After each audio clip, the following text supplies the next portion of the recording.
Kaon ka? Bumili kami ng bigas guys. 3 kilo yan. Oh. So ayan, kaming dalawa bumili ng bigas. Hala, nahurot niya. Saan nang kita bilhin?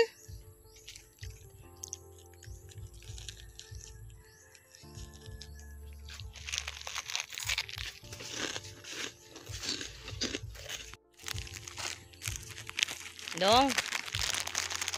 Oh, ito nagi oh. Sagbutan.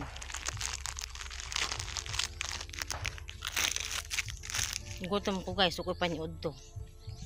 Kaya wala may bugas. Karon pa kami pabalit og bugas nang hulam ko sa biyanan. So ayan, nagluluto siya ng kanin. Ayan guys, pag dumating siya pagkahapon, siya talaga na magsasaing. Pero pag may bigas na naman, nagsasaing na ako 4 o'clock. Pero wala kasi kanina, kaya ngayon pa siya na. So, good morning. Pukla. Pukla. Ano ba yan? Loose pad. Ang ako ang dire. Oh. So, mag-inom ko vitamin C. Ngayon po ay 12 o'clock na ng udto. Tanghali at ayan. At si Chris ay umalis na kanina pa.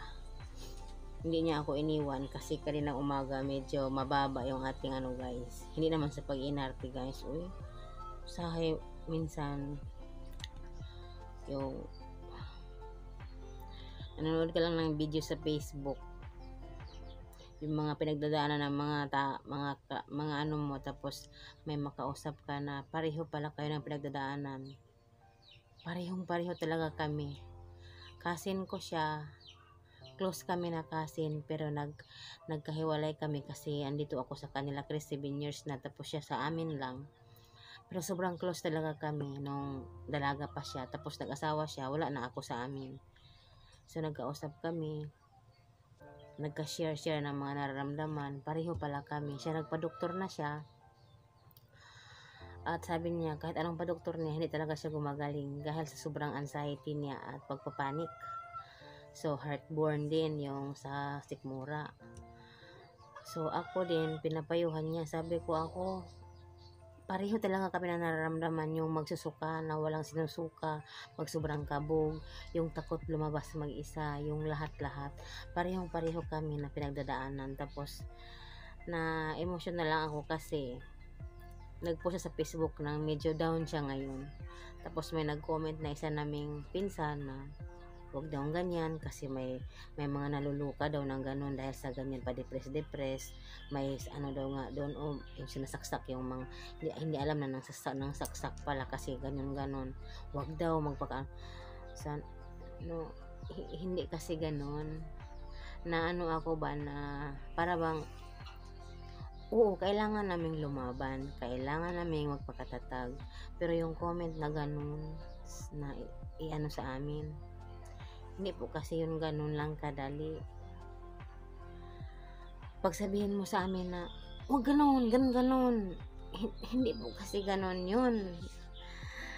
Hindi nyo kasi alam kasi hindi kayo, kaya nakakalungkot lang, naluluha ako. Tapos nakita ni Chris habang naluluha ang mata ko, nakita ni Chris, alis na sana siya, sabi niya, bakit, ano nangyari sa'yo?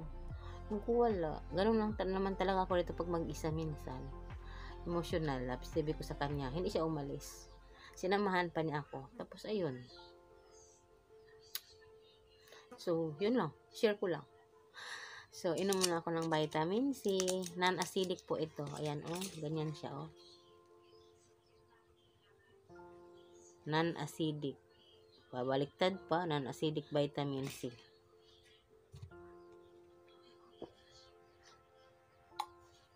Yun ang iniinom ko. Kasi pag yung mga vitamin C na tablet, ay asim talaga ang sikmura ko.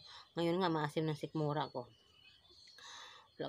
Ano na, 12 o'clock na. Wala akong kain. Wala kaming ulam, guys. Kaya naghahanap si Chris ng ulam. So, ayan lang.